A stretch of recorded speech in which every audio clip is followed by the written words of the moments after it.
sio ndoa tena, imekuwa maumivu makali. Mina mpenda yeye apendeki na wala taki hata kujali. Nda mpaka inaboa unajikondesha, unakuwa ulali. Kazini akienda narudi asubuhi na wala taki hata maswali.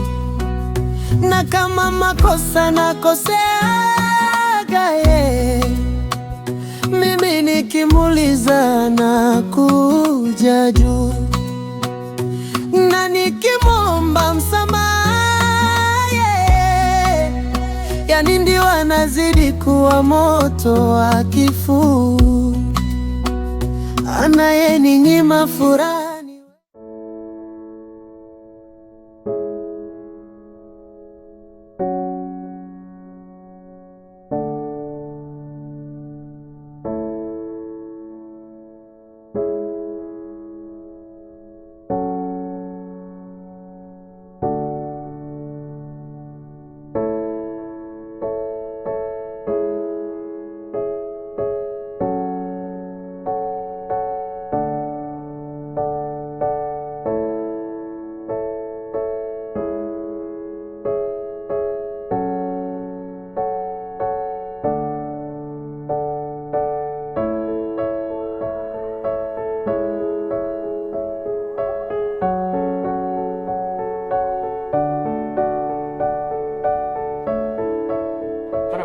Ndio.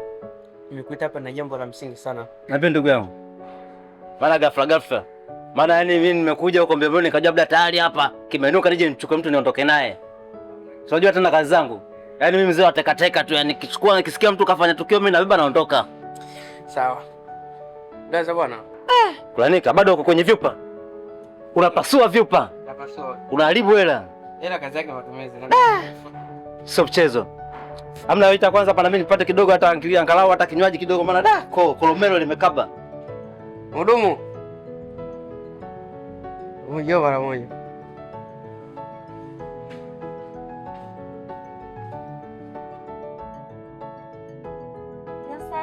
Safi, mambo. Mzima wewe? Kulanika, mambo yako haya. Vitoto vilivyotitia na kuelewa Kulanika mambo yako. Vipi, umemuelewa nini? Ndio maana kumbe baduki hapa. Hii si mzeto ambazo alikulia. Au sio? Dada samani. Nipatie na mimi kinywaji kidogo. Natamani vipi lakini sha staff, naomba nipatie Fanta, nipe Fanta.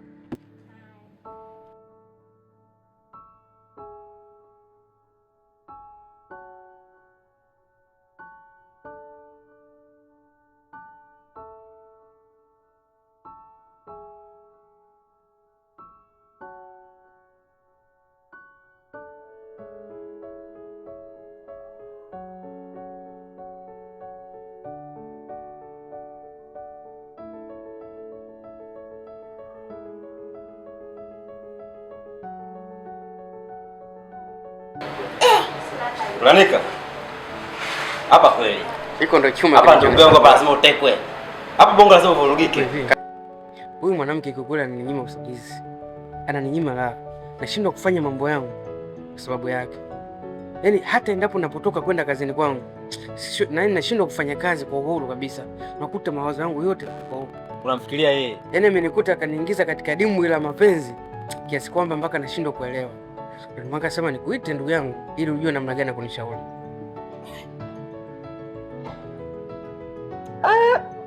Kwanza nashukuru. Kwa sababu kama ni vitu umevikuta, kama ni ushauri umeukuta. Na naamini miaka iliyopita sisi tulikuwa tukishauriana kwa kila jambo. Lakini kwa hili cha msingi zaidi ninachopenda kukushauri mimi, mchunguze na uhakikishe, je, ujue ameolewa au la. Na baada ya hapo tutachukua maamuzi sahihi.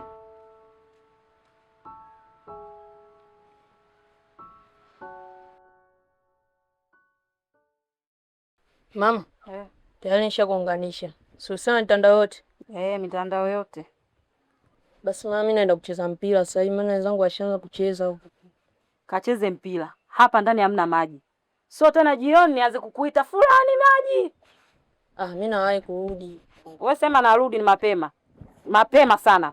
So jioni nianze kukuita. Sitaki.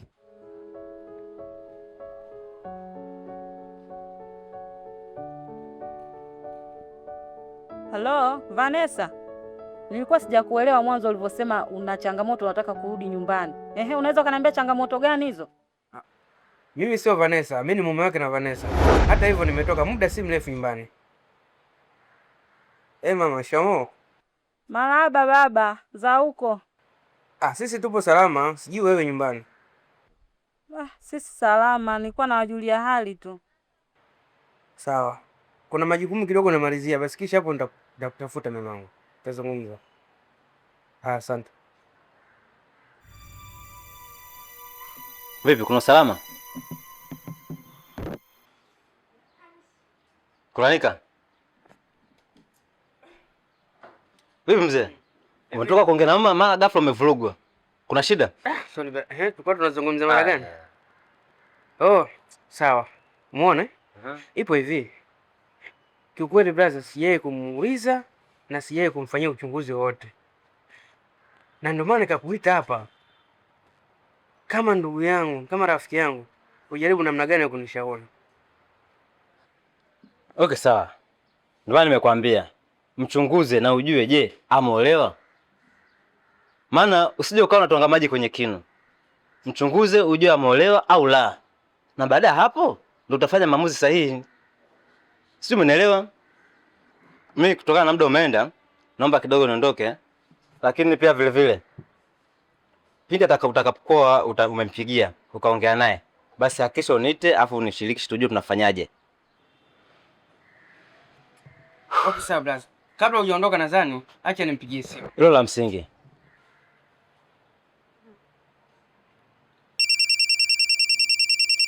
Naita. Neema kipenzi changu. Safi, vipi hali? Huko nyumbani? Okay, sawa. Na kuomba mara moja na mazungumzo naye pia na shida naye kuonana na wewe. Ni sasa hivi.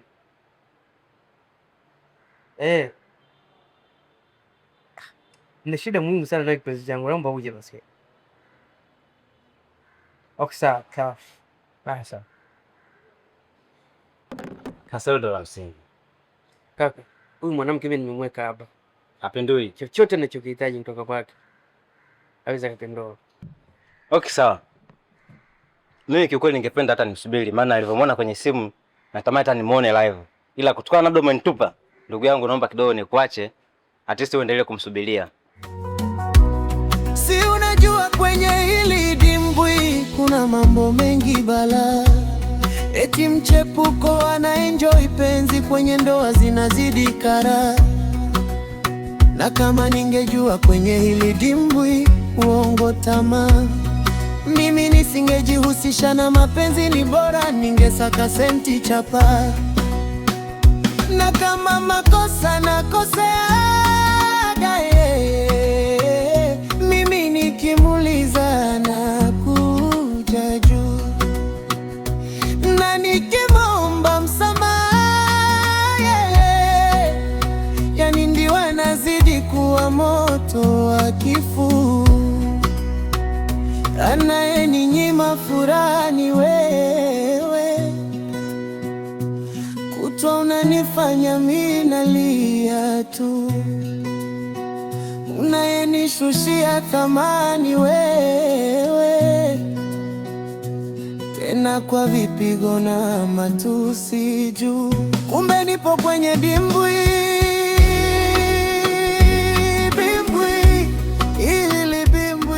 mapenzi.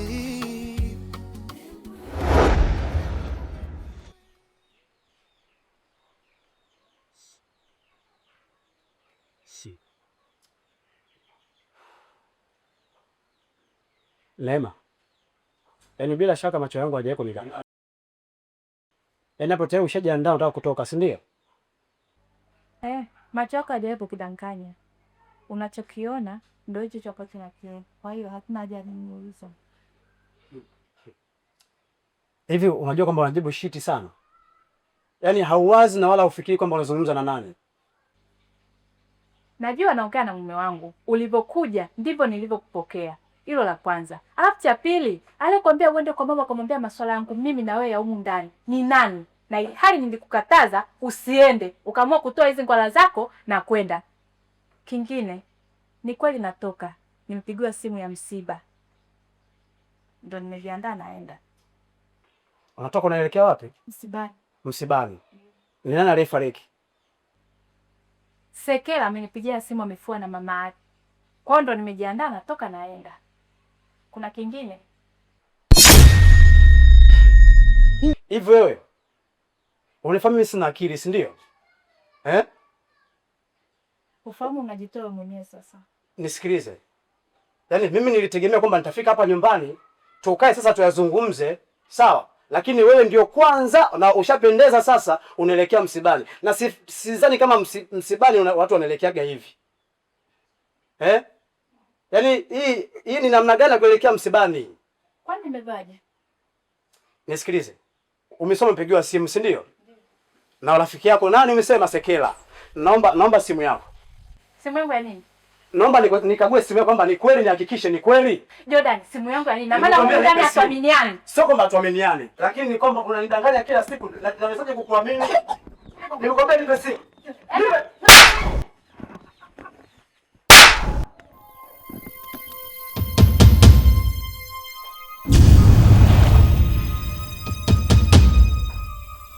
Isiondoa tena, imekuwa maumivu makali. Minampenda yeye apendeki na wala taki hata kujali. Nda mpaka inaboa unajikondesha unakuwa ulali. Kazini akienda narudi asubuhi na wala taki hata maswali. Na kama makosa nakoseaga yeye, mimi nikimuliza na kuja juu. Na nikimwomba msamaha, yani ndio anazidi kuwa moto wa kifuu. Anayeninyima furaha ni wewe, kutwa unanifanya mimi nalia tu. Unayenishushia thamani wewe. Bwana shoga yangu nilivyokukuta. Maana ndugu yangu nimekuja na mzigo mpya kama unavyonijua shoga yako. Lakini vipi kwanza kwema lakini? Yaani afadhali Sekela umekuja shoga yangu. Niambie. Vipi huko ulikotoka huja kukutana na shemeji yako?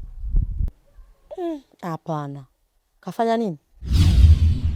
Wanao marafiki. Kachunge. Angalia rafiki mwema na rafiki mbaya. Rafiki mwema mfate. Rafiki mbaya achana naye. Unanielewa? Mwanangu, ukawe msiri kwenye ndoa yako. Usiri unahitajika kwenye ndoa yako mwanangu, sawa? Sio kila jambo la kulisema. Sio kila jambo ambalo linatokea ndani wewe na mumeo la kulisema nje huko kwa marafiki zako. Sawa mwanangu? Unielewe na ukazingatie na ukaifanyie kazi.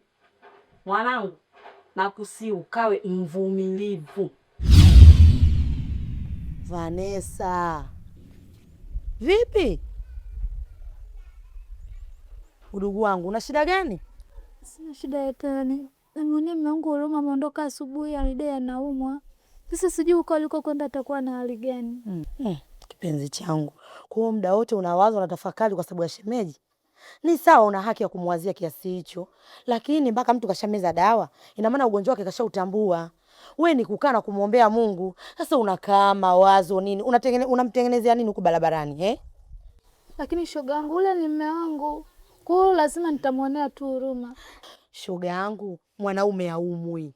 Na ndio maana kameza dawa kama atoka aenda kufanyaje kutafuta. Na amekuja kukutafutia wewe. Sasa wewe leo unavokaa na mawazo, kaa muombee mume wako aende salama, arudi salama. Sasa shida nini jamani? Yaani sipendi kwanza nikukute hivyo. Si umeelewa? Sasa shoga yangu sikiza nikwambie. Mambo yasiwe mengi. Hapa kama unavyonyona ndugu yako. Kwanza tunapokuja hapa mara unyonge, mara ukashaanza kunitia unyonge na mimi.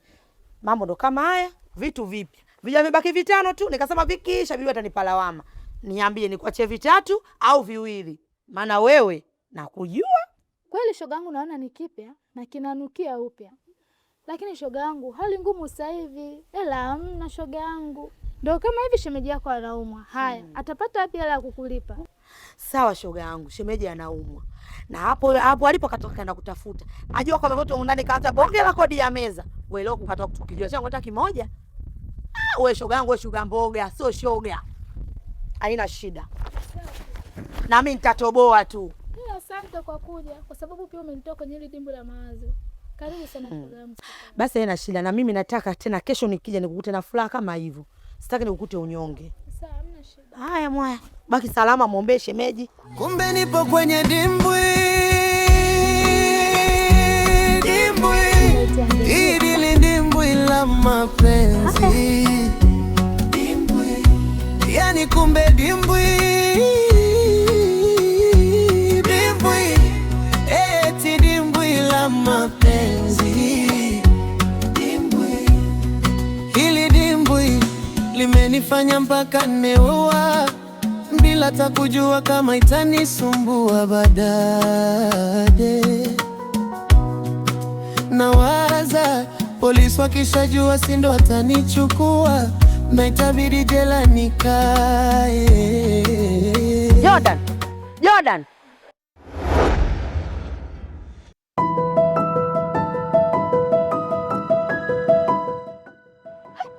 Vipi shemeji yangu? Mbona kama hivyo? Yaani unanipita hapa hata kunisalimia. Yaani unioni kabisa? Una shida gani? Mikono nyuma. Cheki ulivyozofika. Yaani kama kibabu cha miaka 80. Afu bado umri wako bado mdogo. Una shida gani shemeji yangu? Unajua Sekela, neno kama ni neno ambalo linawasilisha maneno mawili lakini hayana uhalisia wowote ule. Afu jambo lingine nakuona kama vile una furaha, sikutegemea kukuona hivyo. Ningetegemea labda kukuona katika hali ya huzuni. Aya, nakuaje na huzuni kama unavyoona mambo yangu business nishashiba naenda zangu mtaani. Sasa shemeji, usinyache bure vijola hivi. Kwa udugu wangu vifike vijola hivi. Hata hivi viwili. Vijola vizuri, kwanza nikupongeze, lakini kwa wakati huu nikulupusha Sekela. Siko vizuri sana. Shemeji, ushaanza mambo yako hayo. Shemeji. Niambie. Kama nilivyokuambia kwamba sikutegemea kukuta katika hali hiyo. Lakini vipi, ndio unaelekea msibani ha? Msiba? Msiba wa nani?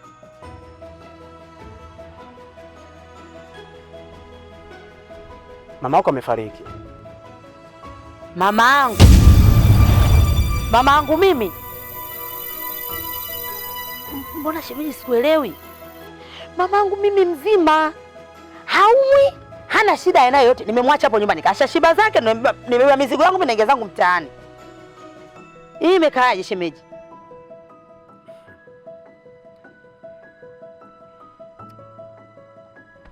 Umesikia Sekela? Mke wangu mimi aliniambia kwamba ulimpigia simu kwamba mama yako mzazi amefariki. Na hivi ninavyozungumza mke wangu nyumbani hayupo, ameelekea huko msibani. Sasa unaponiambia kwamba wewe taarifa hauna, unazidi kunichanganya unajua. Yaani shemeji unazidi, mimi sasa ndo unazidi kunivuruga. Kwani huyo Neema ana shida gani? Au huyo mkeo ana tatizo gani? Iweje aniambie akwambie wewe kama mama yangu mimi amefariki? Kwa nini nakudanganya kiasi hicho? Shemeji, mimi mama yangu mzima jamani, haumwi. Mbona mnanifanyia hivyo? Sasa umesikia? Mimi natambua kila kitu Sekela.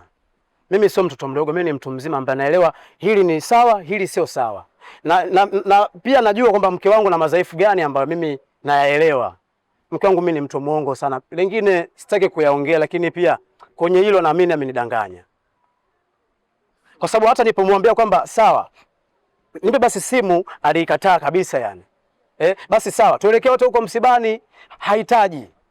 Hivyo nafikiri nitakosa kutambua. Yaani mimi nilikuwa naelekea kwa mama mdogo kwenda kushtaki kuhusiana hii swala langu. Hata hivyo kukutana wewe hapa imekuwa kama vile ni bahati tu, kwa sababu tu Mwenyezi Mungu huwa amfichi mnafiki. Na njia muongo siku zote ni fupi. Mimi naomba kwamba najua madhaifu ya mke wangu kama nilivyokuambia. Kupitia na yote haya yaloendelea, naomba unisamee mimi kupitia mke wangu kutokana na hicho ambacho amekifanya. Kwanza nikupe pole shemeji yangu. Ila mkeo narudia tena kwa mara ya pili. Neema siku nitakayomkuta shemeji. Siku nitakayomkuta Kwa nini maovu yake au ubaya wake awasingizie watu wasiokuwa na hatia? Tena watu wenyewe sio watu, ni mama yangu shemeji, ni mama yangu mzazi. Nasemaje? Shemeji, hili halijaisha. Sawa, mimi nimekusikia na nimekuelewa, ila nakuomba kitu kimoja tu, usije kufanya kitu chochote kile, kwa sababu naelewa kama amekukosea sana. Shemeji, mimi nasema hivi, kwanza nikupe tu pole kwa kilichokukuta, ila nachokisema sio kwa mama yangu. Asilete kujuana kwa mama yangu, asilete upumbavu wake au maovu yake aenda kuyafanya huko kwa kupitia mgongo wa mama yangu, kwa kupitia kimvuli cha mama yangu. Sihitaji na wala sitokuja kukubali hili jambo. Shemeji, nimekuelewa na nimekusikia vizuri, la kwangu alijaisha, yaani mpaka nikutane naye. Sawa basi, acha mimi nielekee kwa mama mdogo, kwa sababu naona kama vile muda unazidi kwenda na sidhani kama nitamkuta huko, maana sijampa taarifa yoyote. Basi sawa, kila laheri shemeji, ila pole sana kwa changamoto. Haya sawa, mando nilikuwa naelekea huko. Haya basi sawa, msalimie sana mama mdogo. Haya sawa. Haya. Na kama makosa nakoseaga mimi nikimuliza na kuja juu, na nikimwomba msamaha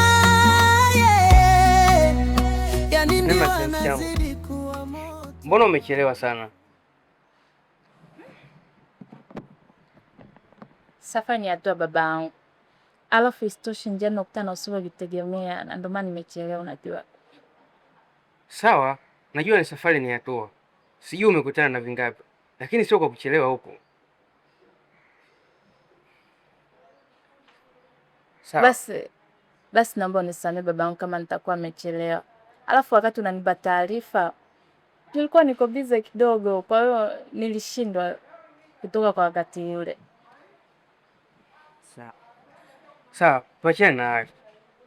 Nimekuita hapa kipenzi changu na jambo muhimu sana kuzungumza na wewe.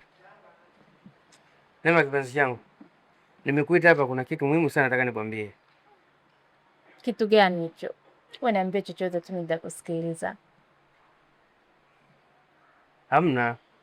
Kuna kitu tu muhimu nataka nikwambie. Ndio niambie sasa, nakusikiliza.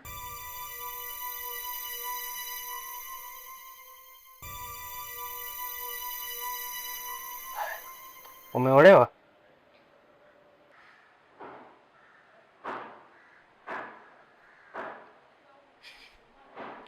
Ndio, mimi nimeolewa. Vipi wewe? Umeoa? Nimeoa. Lakini pia nashukuru kufahamu ukweli. Maana ukweli unamweka mtu huru. Ulikuwa ni uongo, unamweka mtu katika maisha ya mashaka sana. Na ndio maana nikaamua nikwambia ukweli kwa hicho ulichoniuliza.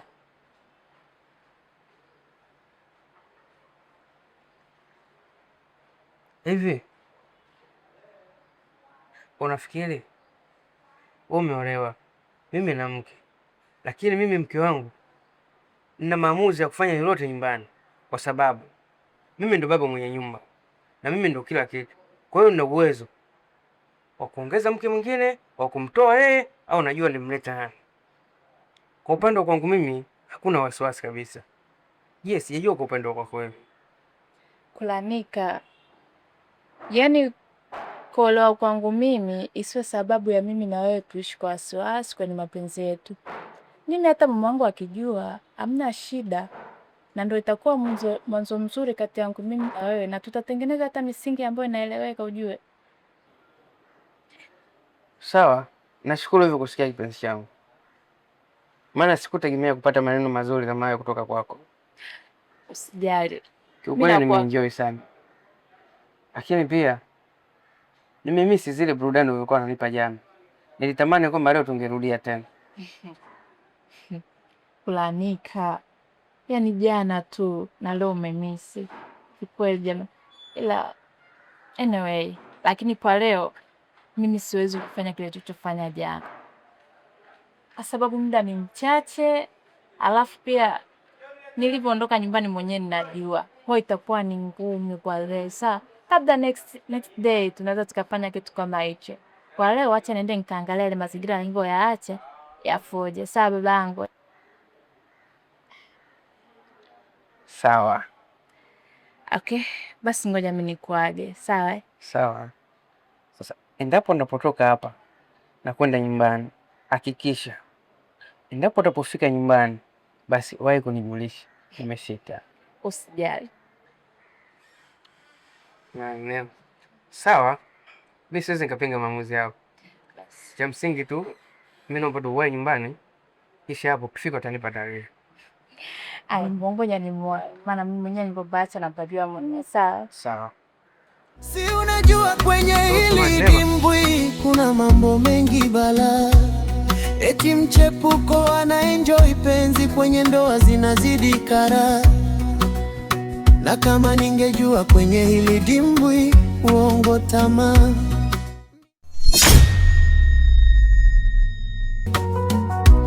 Si unajua kwenye hili dimbwi kuna mambo mengi bala. Eti mchepuko anaenjoy penzi kwenye ndoa zinazidi kara. Na kama ningejua kwenye hili dimbwi uongo tamaa. Mimi nisingejihusisha na mapenzi, ni bora ningesaka senti chapa. Na kama makosa nakoseaga yeye, mimi nikimuliza na kuja juu. Na nikimomba msamaha yeye, yani ndiwa nazidi kuwa moto wa kifuu. Anayeninyima furaha ni wewe, kutwa unanifanya mimi nalia tu.